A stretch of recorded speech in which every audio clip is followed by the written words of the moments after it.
안녕하세요. 보성사 묘정스님입니다. 산신급에 대해서 여러가지로 안타까움도 많고 또 우리 사람들이 너무 모르는 점이 너무 많기 때문에 여러 번 산신기도에 대해서 이야기하는 것입니다. 앞으로 산신기도 이야기할 것이 무궁무진합니다. 그만큼 일반 사람들이 산신기도에 대해서 잘 모르고 있다는 것입니다. 자, 첫째는 이 산신기도는 하는데 그 산왕대신은 어떤 분이고 그런 것을 알아야 됩니다. 일반적으로 사람들이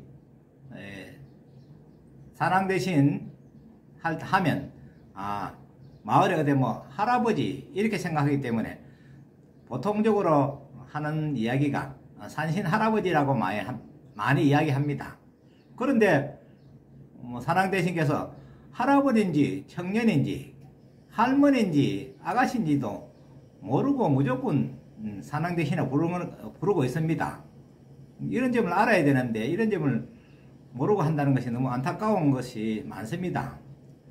산왕대신 첫째는 여러 가지 이유가 있겠습니다만은 우리나라 사찰에 가면 대부분 다 이 탱화가 전부 다 수염이 나가 있고 거연 도사 모양으로 부채를 들고 있고 한 손에는 뭐 산삼을 들고 있는 그런 탱화 그림이 많기 때문에 그런 이유가 되겠습니다.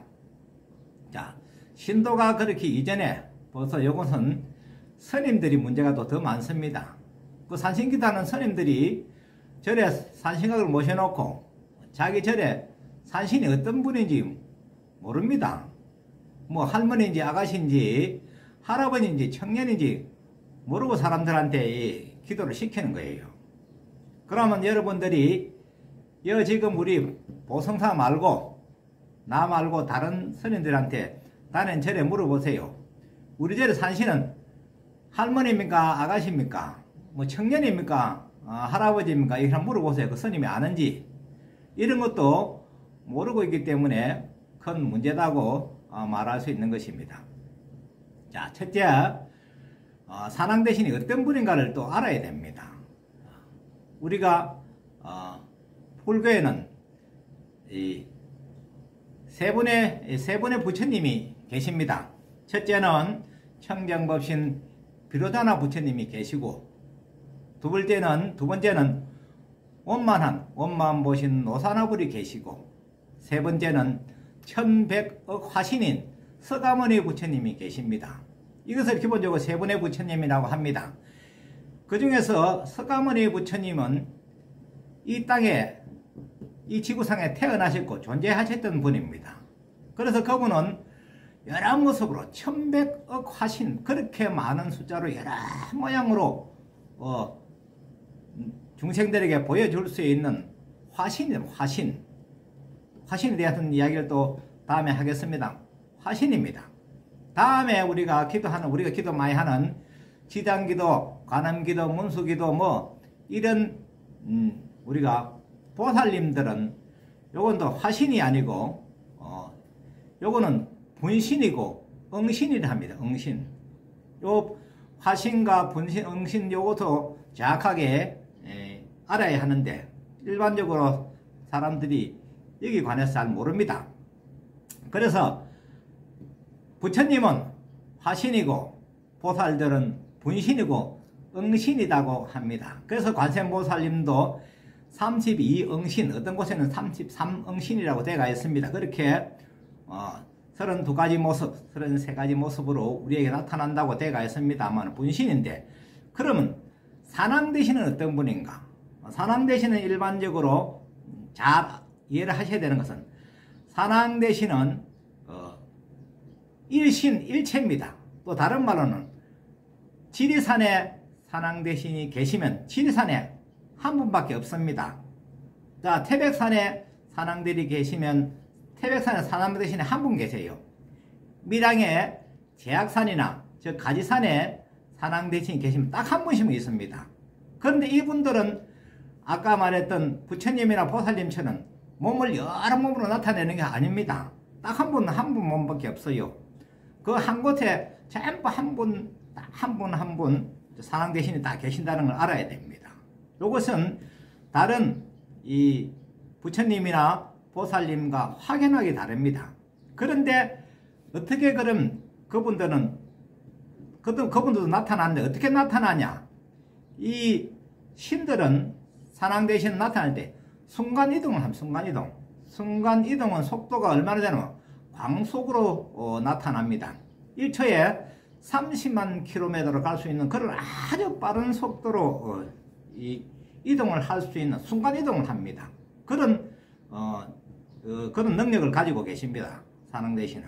그래서 우리가 지리산에서 산왕대신을 부리면 오직 지리산 산왕대신에 해당된다고 아셔야 하고, 밀양의 가지산이나 제약산이나 또 울산 쪽의 천성산이나 다른데 산신을 부르면 거기에 해당되는 딱 산신 한 분만 해당됩니다. 다른 분에 해당되는 것은 아니에요. 이것을 잘 알아야 합니다. 그 다음에 이 합천해인사에서 예를 들어 산신각에서 산신기도를 한다 칩시다. 그러면 그 합천해인사 가야산에 해당되는 산신이 있습니다. 그리고 합천해인사에 해당되는 산신이 있어요. 그 산신을 알아야 합니다. 일반적으로 선현들이 그 산신에 대해서 모르고 있단 말입니다. 그래서 신도들한테 말해줄 수도 없고 이야기해 줄 수도 없고 또 이것을 모르기 때문에 신도들이 묻지도 않습니다. 그래서 그러면 합천해인사에 산신이 있고, 양산 통도사 가면 통도사 산신이 있고, 그 다음에 밀양에 우리 보성사에 오면 보성사에 해당되는 산신이 있습니다. 전부 다 틀려요. 아까 보살님과 부처님은 강원도 낙산사 홍연암에 있는 관세음보살이나 저 남해 보리암에 있는 관세음보살이나 같은 분입니다. 같은 분. 요걸 다 이해를 하셔야 됩니다. 그래서 그분은 불보살님은 몸을 분신으로, 응신으로 나타낼 수 있는 그런 능력을 가지고 있기 때문에 어느 곳에 있어도 다 같은 분이다. 그럼 반대로도 말하면 우리 절에 있는 관세음보살이나 동네 범어사에 있는 관세음보살이나 저 직지사에 있는 관세음보살이나 다 같다. 그렇게 이해를 하셔야 됩니다. 그분은 여러 어느 데나 몸을 나타낼 수 있는 그런 전지전능한 능력을 가지고 계시기 때문에 그런데, 그러나 산신들은 그렇지 않다. 오직 한 곳에 한 몸만 있고 일신일체라는 요걸 잘 이해를 하셔야 합니다. 그래서 산신은 내가 기도할 때 딱 그 산신만 해당되는 것이지 다른 산신에 해당되지 않습니다. 그러나 우리 산안경에 보면 여러 산신을 막 부릅니다. 우리가 차산국내 항주대신이라고 지금 현재 여기 있는 산신도 부르고 그러면 저 밖에 있는 모든 산신도 우리가 청합니다. 청하기는. 그렇지만은 나에게 해당되는 산신이 있고 요 각 사찰에 해당되는 산신이 있다고 알아야 합니다. 자, 그러면 그 다음에는 산신이 아까도 말했지만 산신은 전부 할아버지라고 말하는데 대한민국 산신은 절반은 여자 산신입니다. 절반은 남자 산신이고, 그런데도 스님들 자체가 또 여자 산신인지 남자 산신인지 모르는 사람이 많습니다. 대부분입니다. 그리고 산신이 젊었는지 연세가 들은지 수염만 났다고 다 나이가 든 것이 아닙니다. 이 산신은 아가씨처럼 아주 예쁜 사람도 있고 젊은 청년처럼 그런데도 수염이 나가 있는 사람도 있고 수염이 안 난 사람도 있고 여러 산신은 모양새가 다 틀립니다. 이런 것을 확연히 알고 기도를 해야 된다는 것입니다. 그러나 일반적 신도들은 더욱더 전혀 모르고 있는 상황입니다. 그 다음에 또 이 산신이 또 중요성 하나는 그 사찰에 해당되는 산신을 누가 만들었냐, 그게 중요합니다. 산신을 누가 만듭니까?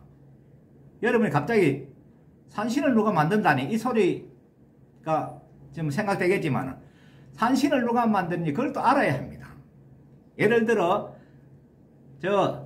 양산 통도사 산신이 있다면 그 뒤에 영축산에 산신이라고 볼 수 있습니다만 그 산신을 누가 만들었냐 하는 것이 중요합니다. 그 산신을 누가 만드는지 알아야 합니다. 그래야 그 산신을 맨 처음에 산신을 만드는 스님을 그 뒤에 쭉쭉 스님들이 이어지면서 아 누가 이 산신을 만들었고 산신이 어떤 분이라는 걸 알아야 합니다. 우리가 사찰이 하나 탄생되면 산신이 한 분 탄생됩니다. 그걸 알아야 합니다. 그래서 각 사찰마다 산신이 다 한 분씩 계시는데 다 틀리다. 다 다르다. 어느 사찰이든 다 산신각을 짓고 우리가 점안식을 해서 산신을 모신다면 거기에 해당되는 산신이 다 있습니다. 이런 점을 알아야 하는데 일반적으로 생각할 때는 두리뭉실하게 아이고 산신 경상도 말로 아이고 산신 할배요 이렇게 하는데 산신 할배는 절반밖에 안 됩니다. 나머지는 여성이 더 많아요. 그런 걸 여러분이 아셔야 합니다. 대부분 우리가 백두산에서 내려오면 북한은 내비두고 저 태백산부터 설악산, 태백산 내려와서 속리산, 그 다음에 밀양 가지산, 이 제약산, 부산의 금정산, 뭐 범어사 뒤에 영축산 이런 쪽은 쭉 이쪽으로 내려오면 거의 다 대부분 남자 산신이라고 보시면 되는데 그거 정확하게 알아야 됩니다. 알아야 되고 그 다음에 그 사찰에 해당되는 산신은 어떤 분인가를 정확하게 아시고 산신 기도를 해야 된다. 근데 거기서 하나가 산신 기도 산신을 누가 만드는데 만드는 산신이 무슨 힘을 쓰겠노 이렇게 생각하시는 분이 있습니다. 자, 요것을 이해로 하면은 산신에서 잠깐 벗어나서 자 국가적으로 돌아봅시다. 국가에 우리가 국가 현재 우리나라 대통령 현재 지금 이 방송하고 있는 이 시간에 대통령은 윤석열입니다. 그 앞전에는 이 문재인이었고 그런데 이 문재인 대통령과 윤석열 대통령을 누가 만들었습니까? 이 만든 사람이 있습니다. 이거는 다 국민들이 투표를 해서 국민이 만드는 거예요. 그런데 그분이 대통령 되기 전까지는 그런 막강한 권력을 가지지 못하다가 대통령이 되는 딱 순간에는 사람을 죽이다 살다 할 수 있는 막강한 권력을 가집니다. 산신도 똑같아요. 산신이 딱 만들어지면 그때는 막강한 힘을 가집니다. 엄청난 이 어떤 신통력을 가지고 모든 이 인간이 상상할 수 없는 그런 신통을 가지게 됩니다. 우리가 대통령을 투표를 해서 만들어 놓으면 대통령이 막강한 권력을 가지는 거하고 똑같은 권리라 생각하시면 됩니다. 그렇게 이해를 하시면은 아 산신이 탄생될 때 어떤 분이 탄생됐고 어떻게 나중에 힘을 써나가는 권리를 대충 지금 말씀드린 속속들이 이야기하자면 시간이 오래 걸리기 때문에 지금 어느 정도만 이야기하는 것입니다. 그래서 이런 원리를 잘 아는 스님이 이 스님과 같이 산신 기도를 해야지 대충 알고 그냥 목탁 치고 뭐 연불소리 목소리 좋다고 그게 되는 것이 아닙니다. 이 산신 기도를 잘못하면 후유증이 생기기 때문에 이 후유증이고 내가 말할 때 늘 부작용이 생기기 있기 때문에 하는 스님 정확하게 알면은 절대로 부작용이 없습니다. 부작용이 없고 어느 기도보다 아주 빠른 그런 손성취를 할 수 있다는 것을 여러분이 잘 아시고 보성사 이 스님과 같이 산신기도를 한번 해보시기를 바라면서 오늘은 여기까지만 마치겠습니다. 자, 아무쪼록 지금까지 들어주셔서 감사합니다.